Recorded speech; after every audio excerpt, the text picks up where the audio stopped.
چند نقطه مهم برای بهتر شدن تربیت فرزندان. هدیه را اول به دخترتان دهید.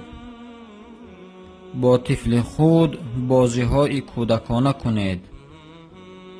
سلام دادن را به فرزندانتان تعلیم دهید. کودک را در کارهای کودکانه اش مسخره نکنید.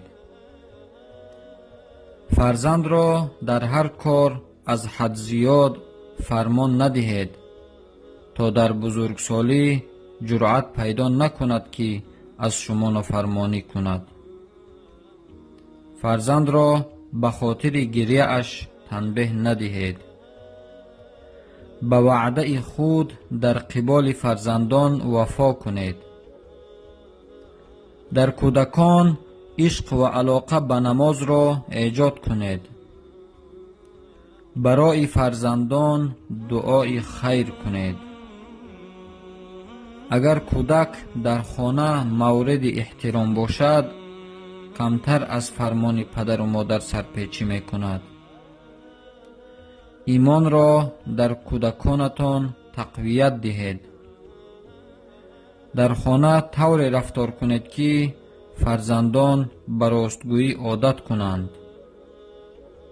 کودک را هرگز نترسانید، زیرا ترس شخصیت کودک را از بین میبرد و او را دچار مشکلات روحی و روانی میکند.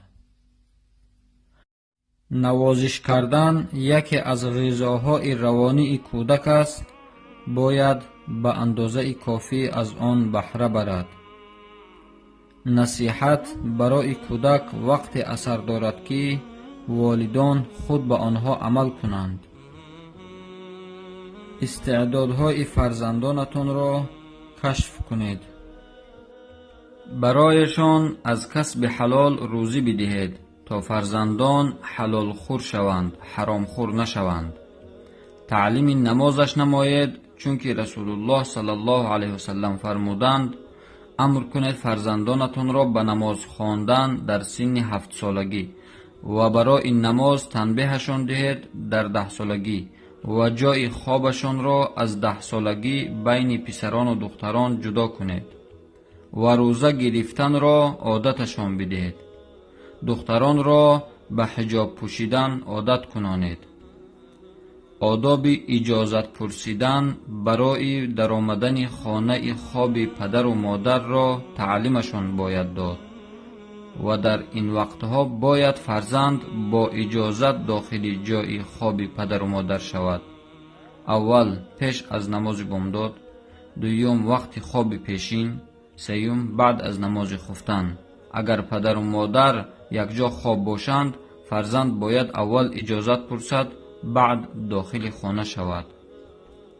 پدر و مادر بین فرزندان باید عدالت نمایند و یکی را بر دیگر بالا نگذارند. باید برایشان رفیقان و دوگانه های خوب انتخاب نمایید و از رفیقان و دوگانه های بد اخلاق حتما دورشان سازید.